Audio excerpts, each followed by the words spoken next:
നമസ്കാരം.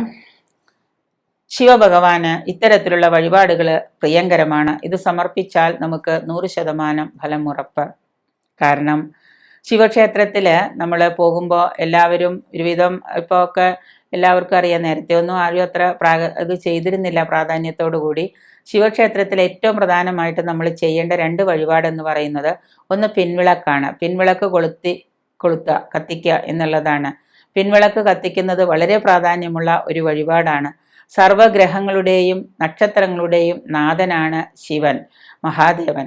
ശനി, സൂര്യൻ, രാഹു, പക്ഷബലമില്ലാത്ത ചന്ദ്രൻ ഇവരുടെയൊക്കെ ദശാപഹാര കാലങ്ങളിൽ പതിവായിട്ട് നമ്മൾ ശിവനെ ഭജിക്കുന്നത് ഓം നമഃശിവായ എന്ന പഞ്ചാക്ഷരി മന്ത്രം 1008 ജപിക്കുകയും ശിവക്ഷേത്ര ദർശനം നടത്തുകയും പിൻവിളക്ക് കൊളുത്തുകയും അതോടൊപ്പം തന്നെ കൂവളമാല അർച്ചന നടത്തുന്നതും ഏറ്റവും ഉചിതമായിട്ടുള്ള അത്യുത്തമമായിട്ടുള്ള ഒരു വഴിപാടാണ്.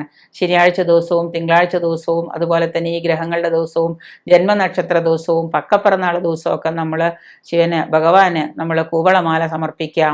അതുപോലെ തന്നെ പിൻവിളക്ക് കത്തിക്കുക, അതോടൊപ്പം അത് ദർശിച്ച് തൊഴുതു മടങ്ങുക. ഇതൊക്കെ ചെയ്യുന്നത് കൊണ്ട്, ഒപ്പം തന്നെ ഏറ്റവും കൂടുതലായിട്ട് ശിവനെ ഭജിക്കുന്നത് ഉത്തമമായിട്ടുള്ള ഒരു കാര്യമാണെന്ന് ആചാര്യന്മാർ പറഞ്ഞിട്ടുണ്ട്.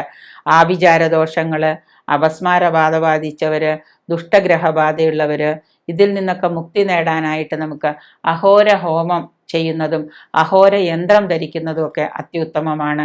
നമ്മൾ ചോറ്റാനിക്കര ക്ഷേത്രത്തിൽ ചെല്ലുമ്പോൾ ഭഗവാന്റെ നടക്കിൽ ഈ പാതിരി അപസ്മാര ബാധാരോഗമുള്ളവരൊക്കെ ഇരിക്കുന്നതും ചൊവ്വ വെള്ളി ദിവസങ്ങളിലൊക്കെ അവിടെ ഇങ്ങനെയൊക്കെ ദോഷങ്ങൾ മാറുന്നതും ഒക്കെ നമ്മൾ കണ്ടിട്ടുണ്ട്. അപ്പം ഈ മാതിരിയുള്ള ദോഷങ്ങളൊക്കെ മാറാനായിട്ട് ചെയ്യുന്നൊരു ഹോമമാണ് അഹോര ഹോമം എന്ന് പറയുന്നത്.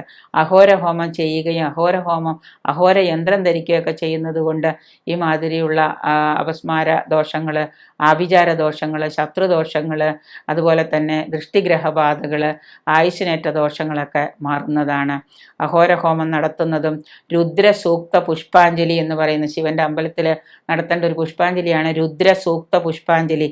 ഇത് ചെയ്യുന്നതുമൊക്കെ അത്യുത്തമമാണ്. ഭഗവാൻ ഏറ്റവും പ്രിയപ്പെട്ട ഒരു വഴിപാടാണ് കൂവള ഇല കൊണ്ട് നമ്മൾ വഴിപാട് കഴിക്കുക, അർച്ചന നടത്തുക എന്നുള്ളത്. 7 ദിവസം, 14 ദിവസം, 21 ദിവസം, 41 ദിവസമൊക്കെ ഇങ്ങനെ നമുക്ക് ഈ കൂവളത്തിൻ്റെ ഇല കൊണ്ട് അർച്ചന നടത്തുക, പിൻവിളക്ക് കൊളുത്തുക ഒക്കെ ചെയ്യുന്നത് ഏറ്റവും ഉചിതമായിട്ടും നമ്മുടെ ദോഷങ്ങൾ മാറാനും ഒക്കെ ആയിട്ട് ഭഗവാൻ ഏറ്റവും ഇഷ്ടപ്പെട്ട വഴിപാടുകളാണ്.